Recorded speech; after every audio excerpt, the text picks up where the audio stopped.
예수님께서 공생의 사역 가운데에 그분의 가르침에 핵심을 한 단어로 꼽아라고 말씀을 한다면은 하나님의 나라입니다.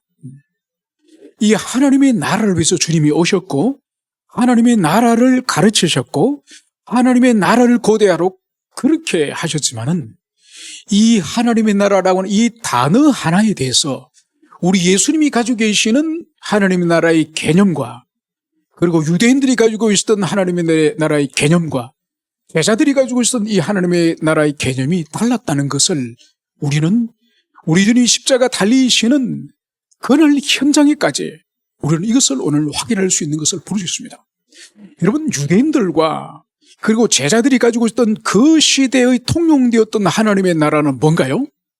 바로 정치적 군사적인 영웅 같은, 그래서 다윗과 같고 솔로몬 같은, 구약의 사사와 같은 그런 정치적 군사적인 영웅적인 그런 메시아가 와가지고 그 당시에 이 하나님 백성을 압제하고 있던 로마 군대를 다 쫓아내고, 그리고 이 예루살렘의 지상의 하나님의 나라를 세워서 그래서 온 세상 열방을 통치하는 현세적인 나라로서의 하나님의 나라를 그들이 꿈을 꾼 것이죠.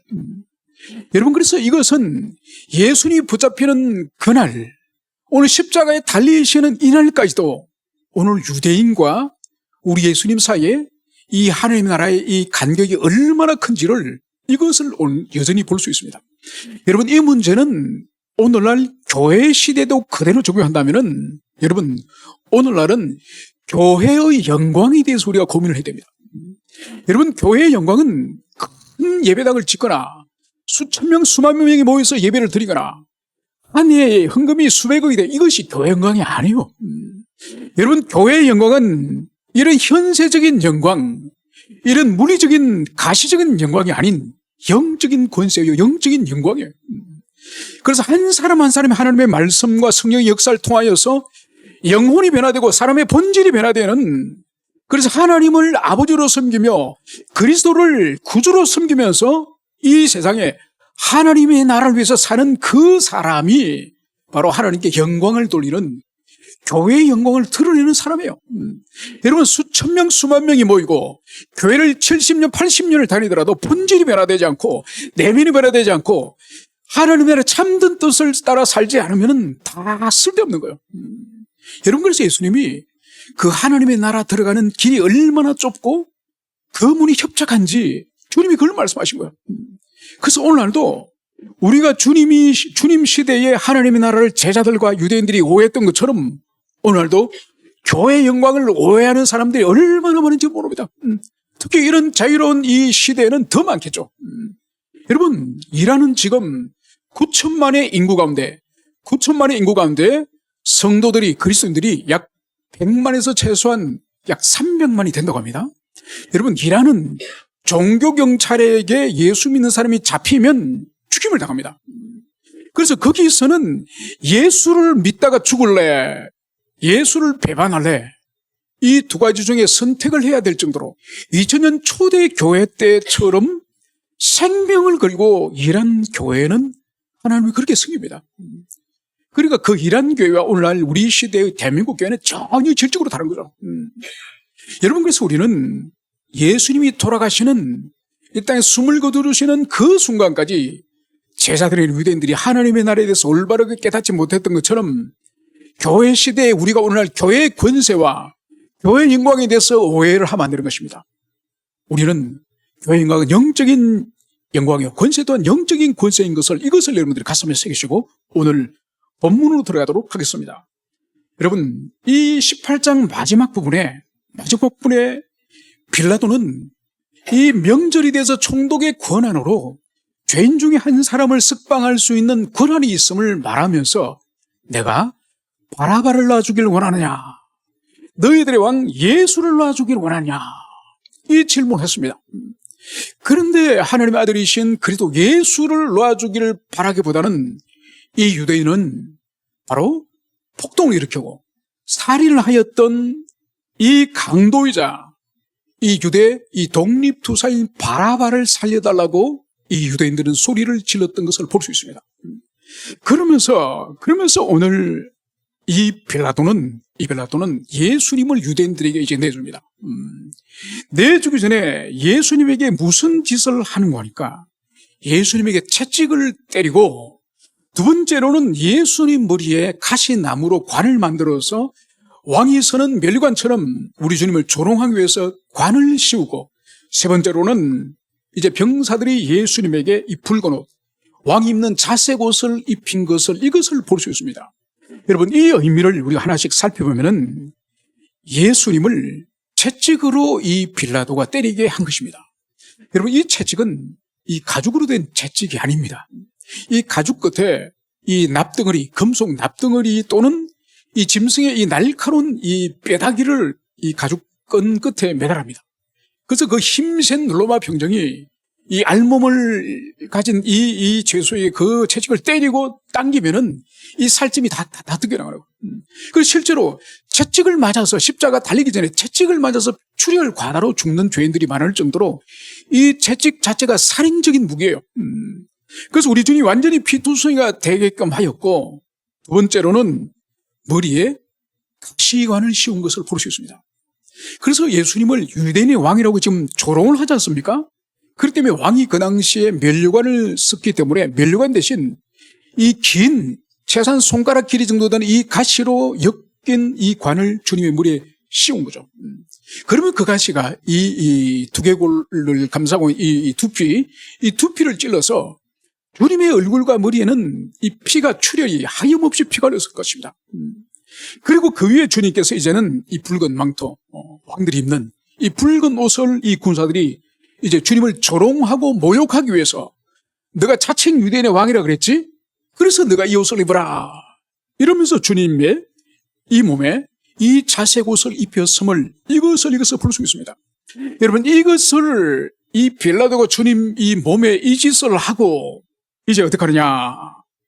4절과 5절에 보면 주님을 지금 처참한 몰골로 만들고, 온몸을 피투성이로 만들고, 머리에는 관을 쓰고, 그리고 이 왕이 입는 붉은 망토를 입히고, 그러면서 이 빌라도가 하는 말이, 내가 그에게서 아무 죄도 찾지 못할 것을 너희로 알게 하려 함이로다.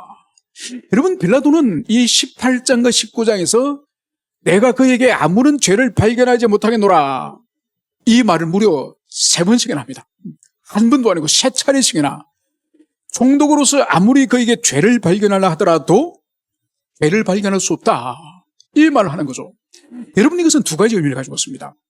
첫 번째는 이 총독 빌라도가 죄를 발견하고 할 때 이 죄를 발견한 근거는 로마법이에요. 로마법에 근거할 때에 이 로마법에 이 위법한 행동을 우리 주님이 하지 않았다는 거죠. 여러분, 총독으로서 가장 중요한 자질 중에 하나가 이 정복 지역의 민심을 잘 파악하는 것. 민심을 잘 파악하고 민심을 따라서 민심이 동요되지 않도록, 민심이 로마 제국에 대해서 반감을 불러일으키지 않도록 통치를 잘하는 거예요. 그래서 대부분 총독들은 이 현지에 오늘날로 말하면 이 정보원, 이 경찰의 형사들이 이 범죄 조직 안에 자기 정보원들이 있지 않습니까? 그래서 마약을 거래한다든지 살인의 모의가 있다든지 강도의 모의가 있으면 그 정보원이 정보를 가지고 형사를 찾아오지 않습니까? 그것처럼 총독은 이 현지에 많은 정보원을 가지고 있습니다. 그러면서 이미 이 빌라도는 3년 전 우리 주님이 갈릴리에서 이미 나사렛에서 가버나움에서 이제 공생의 사역을 시작하시면서 거기에 많은 표적을 행하실 때에 이미 이 빌라도는 자신의 정보를 통해서 예수님의 이 모든 사역을, 병자를 치유하고 나병 환자를 고치고 심지어 죽은 사람도 살리시고, 그리고 오병이어를 통해서 이 5,000명을 먹이신 그 사건까지 빌라도는 정보를 통해서 모든 것을 낱낱이 알고 있습니다. 그렇지만 3년간을 빌라도가 지켜보지만은 로마 제국에 대해서 주님이 반역을 행하거나 황제에 대해서 반역을 행하는 것을 이 빌라도는 우리 주님의 사역을 통해서 조금도 찾지를 못한 거죠. 오히려 주님이 행하신 일은 선한 일이고, 그것은 아름다운 일이고, 그것은 그들의 종교인 여호와의 신앙에도 합치되는 그런 행동이라는 것을 빌라도는 3년 동안 자기 정보를 통해서 우리 주님의 일거수일투족을 다 파악한 거죠.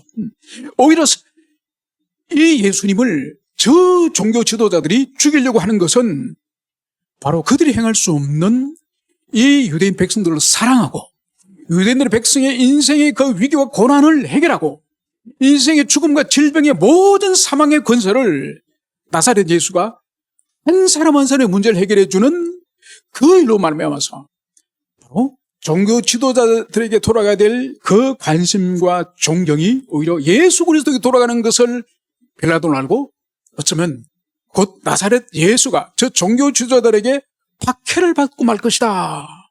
이것을 빌라도는 이미 파악을 했을 거예요. 그렇기 때문에 빌라도가 오늘 이 빌라도 이 법정에서 무려 3차례나 내가 그의 죄를 발견할래야 발견할 수 없다. 이 말을 무려 3차례씩이나 강조하는 것을 볼 때에 이 빌라도도 예수님에게는 죄가 없는 로마법상으로 죄가 없다는 것을 확신하고 있다는 것을 여기서 볼 수가 있습니다. 그러면서 이러한 이 빌라도의 이 심리, 이 심리를 이 유대인들이 파악을 못했을까요? 파악을 했죠. 여러분 파악을 했기 때문에 6절에서는 이 유대인들이 이렇게 말하는 것을 볼 수 있습니다.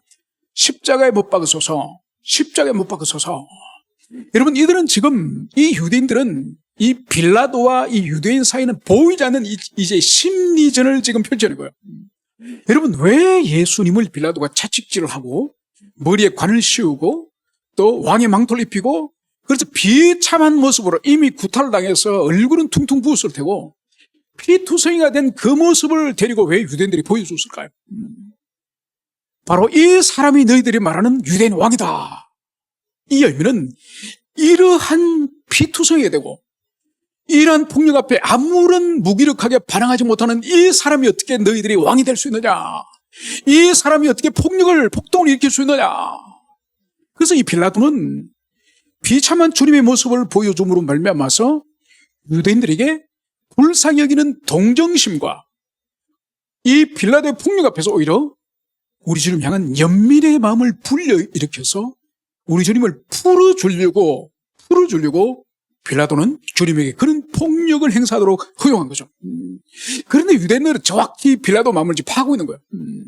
그러니까 이 유대인들은 이 빌라도가 유대인들에게 이 주님에 대한 동정심을 불러일으켜서 풀어줄 것을 눈치를 챘기 때문에 풀어주지 말고 반드시 십자가에 못 박아라.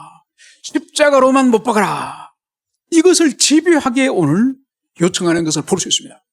그래서 눈에는 보이지 않지만은 빌라도와 이 유대인은 치밀한 심리전 속에 있다는 것을 이 본문을 통해서 알 수 있습니다. 그래서 유대인들은 절대로 포기하지 않습니다. 절대로 포기하지 않으면서 이들이 십자가를 고집하는 이유를 드디어 7절은 이렇게 말합니다. 우리에게 법이 있으니 그 법대로 하면 그가 당연히 죽을 것은. 여러분 이제 유대인들이 드디어 본심을 이제 이 빌라도에게 드러낸 거예요. 여러분 처음에는 빌라도를 찾아올 때에 이 유대인들이 뭐라고 말했는 거니까 빌라도에게 이 행악자라 말했어요. 이 행악자라고 하는 의미는 이 사람이 로마 제국에 대해서 어떤 범죄를 행하였다. 그래서 이 말의 뉘앙스는 로마법에 이 사람은 반역에 해당되어지는 그런 죄를 저질렀다. 이 뉘앙스로 찾아온 거예요. 그런데 빌라도가 우리 주님을 죄가 없다고 계속적으로 3차례씩이나 강조를 하니 이들이 드디어 우리에게 법이 있으니 우리의 법대로 하면 그는 당연히 죽을 것이오. 드디어 이 사람들의 본심은 로마법의 죄인이 아니라 우리 율법에 근거할 때에 이 예수는 죽어야 될 사람입니다. 사형당할 사람입니다. 이것을 여기서 고백하는, 이것을 여기서 볼 수 있습니다. 여러분 오늘 이들이 말하는 것이 뭘까요? 이들이 말하는 것은 레위기 24장 16절이에요. 바로 이 예수님은 당신을 하나님의 아들이라고 말하지 않았습니까? 그래서 유대인들은 예수님의 제목을 이렇게 말했습니다. 자기를 하나님의 아들이라 함이라. 바로 우리 주님이 유대인들에게 당신은 하나님의 아들이라 말씀하였고, 그래서 아버지가 내 안에, 내가 아버지 안에, 나를 본 사람은 아버지를 보았다. 그래서 하나님 아버지와 자기는 영원한 연합이요 일체라는 것을 말하지 않았습니까? 그래서 오늘 레위기 24장 16절에 근거하면은 여호와 이름을 모독하면 그를 반드시 죽일지니, 바로 신성 모독에 관한 레위기 말씀에 근거하여서 인간인 예수가 어찌 하나님 아버지와 한 몸이고 어떻게 인간 예수가 하나님 속에 살고 하나님이 또 예수 속에 살 것인가? 이건 하나님의 이름을 모욕한 신성모독에 해당되기 때문에 반드시 예수는 죽을 죄를 지었습니다. 이것을 지금 유대인들이 총독 빌라도에게 말하는 것을 볼 수 있습니다. 그런데 오늘 빌라도는 예수님에게 이 유대인들이 지금 탄핵하는 고소고발은 이 죄에 대해서 스스로를 변호하라고 이제 답변의 시간을 이제 줍니다. 그리고 답변을 요청하는 것을 볼 수 있습니다. 그렇지만은 오늘 주님은 아무 말씀을 하지 않으세요. 아무런 답변하지 않습니다. 자기 변호하지 않습니다.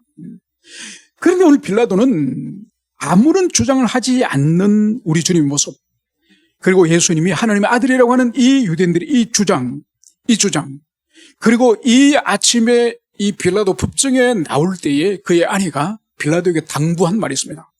그것이 바로 마태복음 27장 19절에 보면 저 옳은 사람에게 당신은 아무 상관도 마옵소서. 이 빌라도 아내는 예수님에 대해서 알고 있는 사람이에요. 그래서 자기 남편이 예수에 대해서 재판을 할 때에 저 옳은 사람이 바로 예수님이 의로운 사람임을 말하는 거예요. 빌라도 아내가. 그래서 그에게 아무런 관계하지 말고 그에게 아무런 해를 끼치지 마십시오. 이것을 자기 아내가 말했음을 볼 수 있습니다. 그래서 빌라도는 더 두려움이 있는 거죠. 더 두려움이 있기 때문에 오늘 9절에 보면 빌라도는 예수님이 이런 질문을 합니다. 너는 어디로 붙으냐? 여러분, 이것은 예수님이 향한 이 출생의 비밀을 말하는 것이 아닙니다. 너의 고향이 어디냐? 네가 어디로부터 받느냐? 이것은 출생지, 육신의 출생지를 말하는 것이 아니에요. 이것은 뭔고 하니까 출생지를 묻는 것이 아니라 너의 정체가 뭐냐? 이것은 육신의 출생지라 육신의 부모를 묻는 것이 아니라 바로 예수님의 영적인 기원, 당신이 어디로부터 말미암았냐? 영적인 기원을 말하는 것을 이것을 볼 수 있습니다. 여러분, 이 질문에 대해서도 오늘 주님께서는 아무런 대답을 하지 않으세요. 침묵을 하십니다. 여러분, 왜 주님은 아무런 답변을 하지 않으시고 침묵을 하실까요? 여러분, 이것은 두 가지의 이유입니다. 첫 번째는 이미 주님이 이 땅에 오시기 700년 전에 이사야서 53장 7절에서 기록을 이렇게 하고 있습니다. 그가 곤욕을 당하여 괴로울 때도 그가 입을 열지 아니하였을 것이며 마치 도수장에 끌려가는 어린 양과 틀 깎는 자 앞에 잠잠한 양같이 입을 열지 아니하이도다. 여러분, 예수님이 지금 자기 변호를 하지 않고 마치 잠잠히 틀을 깎는 양이 주인에게 저항하지 않고 틀을 깎듯이 또 도살장에 끌려가는 짐승이 순순히 끌려가듯이 오늘 주님이 자기를 향해서 어떠한 변론을 하지 않는 이것은 이사야 53장의 메시아장에 대한 그 예언의 말씀을 성취하기 위해서 주님이 지금 잠잠히 자기 변호하지 않는 이것을 볼 수 있고, 두 번째 의미는 뭐겠느냐? 여러분, 주님은 이 땅에 자기가 지금 사형에 처할 점에 이르러서 자기를 변호하고 죽음으로부터 모변하여서 살아남는 것이 당신의 길이 아니요. 주님의 3년의 모든 공생애보다 더 소중한 최고의 절정의 사역이 바로 십자가에 죽는 것이 주님이 이 땅에 오신 미션이에요. 그래서 그 사명을 이루기 위해서 오늘 변명을 하지 않고 십자가 죽음을 그대로 오늘 감당하시는 이 모습이 바로 오늘 침묵하시는 주님, 잠잠히 죽음을 받아들이시는 주님의 이 모습인 것을 이것을 여기서 볼 수가 있습니다. 그러면서 오늘 12절에 요한은 또다시 이렇게 기록을 하고 있습니다. 빌라도가 예수를 노리고 힘썼다. 여러분, 빌라도는 3번씩이나 우리 주님에게 죄 없음을 진술하고, 특별히 마태복음에서는 그의 아내의 그 부탁을 기억을 하면서 이 빌라도는 고통했던 것을 볼 수 있습니다. 여러분, 어떤 사람은 이 빌라도 이런 모습을 보고 사도신경의 고백 가운데서 본디오 빌라도에게 고난을 받아사, 이 부분을 빼야 된다는 거죠. 이 부분을 빼고 고백해야 된다는 거예요. 왜냐하면 빌라도는 이렇게 주님을 석방하려고, 주님을 풀어주려고 애를 썼는데 매번 예배 때마다 이 본디오 빌라도가 큰 죄를 지은 것으로 그렇게 고백하는 것은 이 빌라도의 예의가 아니다, 이렇게 생각을 한다는 거죠. 그게 아니죠. 여러분, 빌라도는 주님을 석방하려고 방면하려고 했던 건 또 사실입니다. 사실이지만 또 하나를 우리가 거부할 수 없는 것이 바로 뭐냐? 빌라도가 그 당시 유대인들의 이 압박을 받았다는 것도 사실이에요.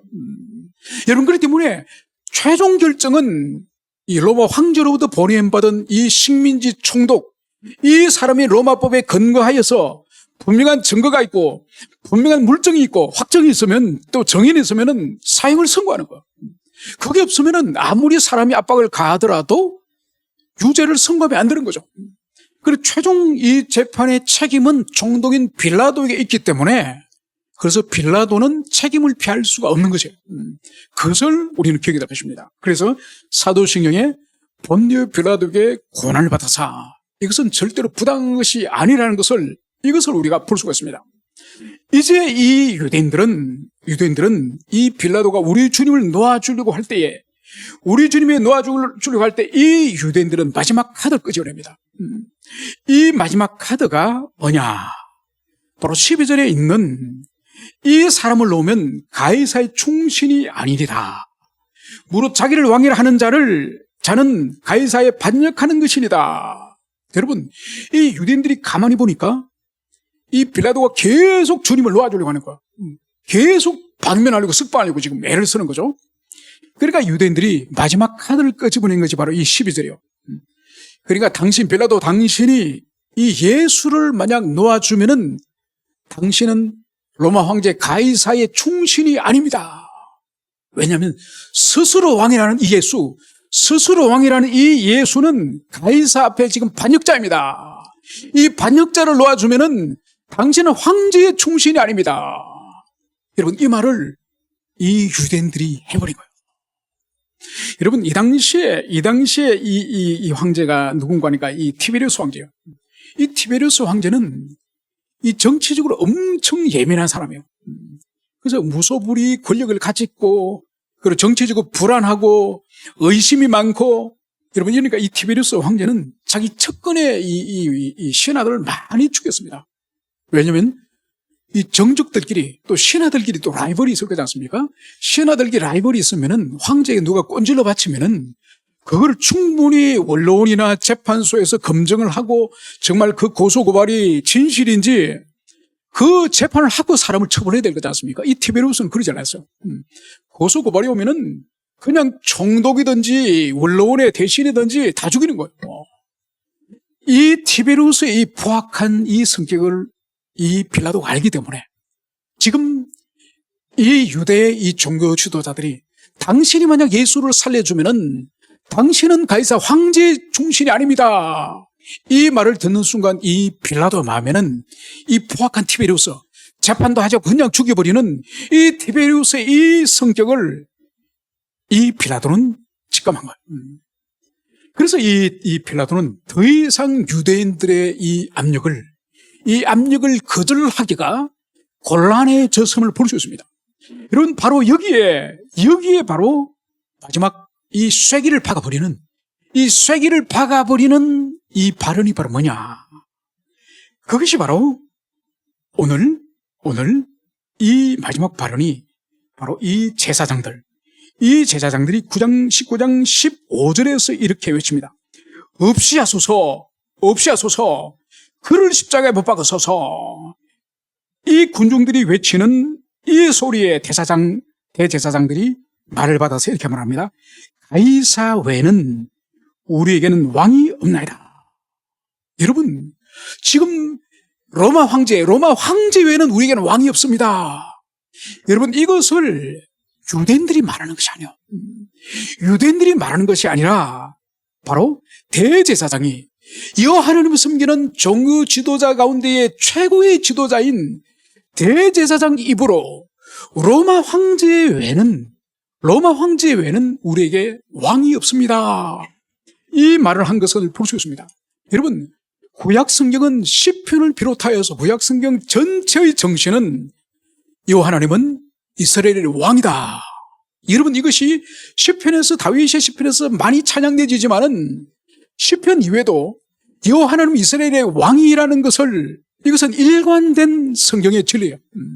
그래서 인간 왕 다윗도 있고 솔로몬도 있고 히스기야도 있지만은 그 왕은 참왕이신 하나님의 대리자에 불과한 인간 왕이라는 것을 성경이 일관되게 그것을 진술하고 있습니다. 그래서 하나님이 이스라엘 백성의 왕이라는 것은 구약 전체 일관된 그 진리인데, 오늘 여호와 신앙을 상징하는 대제사장 입으로 무엇을 말합니까? 로마 황제가 우리의 왕입니다. 이것을 말하는 것을 볼 수 있습니다. 여러분, 이것은 사사기 8장 23절에 기드온이 이렇게 민족을 향해서 말합니다. 여호와께서 너희를 다스리니, 이것은 뭔가니까? 여호와께서 너희를 영원히 다스릴 거다. 이스라엘 백성들이 이 기드온에게 당신과 당신의 자녀들이 우리를 다스리는 왕이 되십시오 이러니까, 나와 내 아들들도 아니고 여호와가 너희들에게 영원한 왕이 될 것이다, 이 말씀을 기드온이 하는 거예요. 그래서 대대로 이 하나님의 백성들을 다스리는 왕은 여호와일 것을 기드온 입으로 고백하였고, 그리고 사무엘상 12장 12절에서도 사무엘이 이제 은퇴하는 마당에 여호와 하나님께서 너희의 왕이 되실지라. 이제 이 사무엘은 은퇴를 하지만은 여호와 하나님이 대대로 너희와 너희 후손들의 왕이 될 것이다. 여러분, 그래서 여호와 하나님은 영원히 하나님의 백성의 왕이 되실 것임을, 이것을 모든 백성들 앞에 선포했다고 한다면, 오늘 이스라엘 민족의 중보자요, 여호와 신앙의 이 대행자인 이 대제사장의 입으로 하나님이 우리 왕입니다, 이것을 고백하는 것이 아니라 이방의 왕, 로마 황제가 우리의 왕입니다. 여러분, 이것이야말로 참다운 신성 모독이 아닙니까? 그래서 이 대제사장 본인이 지금 이 본인이 죽음을 당해야 될, 사형을 받아야 될 그 죄를 저질렀음을, 이것을 볼 수 있습니다. 여러분, 이것은 우리 주님이 이 요한복음 10장에서 나의 참된 양은 내 음성을 듣느니라, 그 말씀을 하셨죠. 여러분, 그렇다고 한다면 이 대제사장을 비롯해서 이 시대의 유대인들은 예수 그리스도를 거절하고 예수님의 음성을 따라서 주님을 영접하지 못한 것을 볼 때에, 이들은 그 시대의 혈통적인 유대인은 맞지만은 그 시대 예수님의 참된 양이 아니라는 것을 자기 스스로 증거하고 있다는 것을, 이것을 여기서 볼 수 있습니다. 여러분, 예수님께서 나를 사랑하는 자는 내 계명을 지키는 자리라, 내 계명을 지키는 자는 나를 사랑하는 자리라, 이 말씀을 하셨죠. 여러분, 이 말씀은 이 당시의 대제사장이나 유대인들에게만 적용되어지는 것이 아니라 오늘날도 마찬가지요. 오늘날도 교회 시대 때, 여러분, 우리가 주님을 사랑함을 통해서 우리가 주님의 양임을 드러내고, 우리가 주님의 음성을, 주님의 그 메시지를 순종함으로 말미암아서 우리가 주님의 제자임을 드러내는 것처럼, 오늘 이들이 주님을 거부하고 주님을 십자가 못 박으라고 말함으로 말미암아서 이들이 하나님과 그리스도께 속한 자가 아닌 바로 사단과 원수 마귀에게 속하였다는 것을 스스로 증언했던 것을 오늘 볼 수 있습니다. 그러면서 오늘 마지막 16절은 이렇게 말씀을 하고 있죠. 예, 예수를 십자가 못 박도록 그들에게 넘겨주리라. 여러분, 예수님을 십자가 못 박도록 그들에게 넘겨준 주체가 누군가요? 빌라도. 빌라도는 그래서 책임을 모면할 수가 없는 거예요. 모면할 수가 없고, 그리고 못 박도록 빌라도에게 압력을 가한 대제사장과 당시의 유대인들의 이 악한 의지 또한 그들이 책임을 져야 될 것이며, 그리고 이 악한 의지 또한 주님께서 사용하셨죠. 그죠? 당신이 십자가 죽기 위해서 이 악인들의 이 악한 의지를 허용하셔서 당신이 십자가에 이제는 못 박히도록 하면서 인류를 위한 십자가 대속의 사건을 완성하기 위한 이 재료로 이 악한 사람들의 의지를 사용하셔서 볼 수 있습니다. 여러분, 그래서 큰 그림은 이렇게 이루어지는 거죠. 아버지 하나님께서 이 아들을 이 세상에 보내셔서 십자가 대속의 사건을 통하여서 에덴 동산에서 하나님을 떠난 인류를 다시 하나님 앞으로 인도하기 위하여서 우리 주님이 십자가 죽게 하셨는데, 이 죽음을 위하여서 이 빌라도의 이 비겁한 재판을 사용하시고, 또 빌라도의 악한 영향을 행사한 이 유대인과 대제사장의 이 악한 의지를 사용하셔서 이 하나님의 이 인류 구속의 사건을 완성하시는 하나님의 위대하고 거대한 경륜을 위해서 악인들의 의지를 사용하시는 이 하나님의 이 신묘막측한 지혜를 여기서 볼 수 있는 것입니다. 그래서 악인은 악인 자신의 자기 의지에 대해 책임을 져야 되고, 그리고 우리 예수님은 악인의 의지를 사용하셔서 온전히 십자가 달리시니 우리 주님의 이 죽으심을 통해서 아버지께 영광을 돌리게 되고, 그리고 우리 주님은 당신의 죽음을 통하여서 아버지 하나님께 영광이 돌아가는, 그래서 이 악인들은 심판으로 성자와 성부에게는 영광이 돌아가는 위대한 일이 바로 오늘 이 빌라도 법정을 통해서 이루어짐을, 이것을 여러분들이 가슴 깊이 새기시길 축원합니다.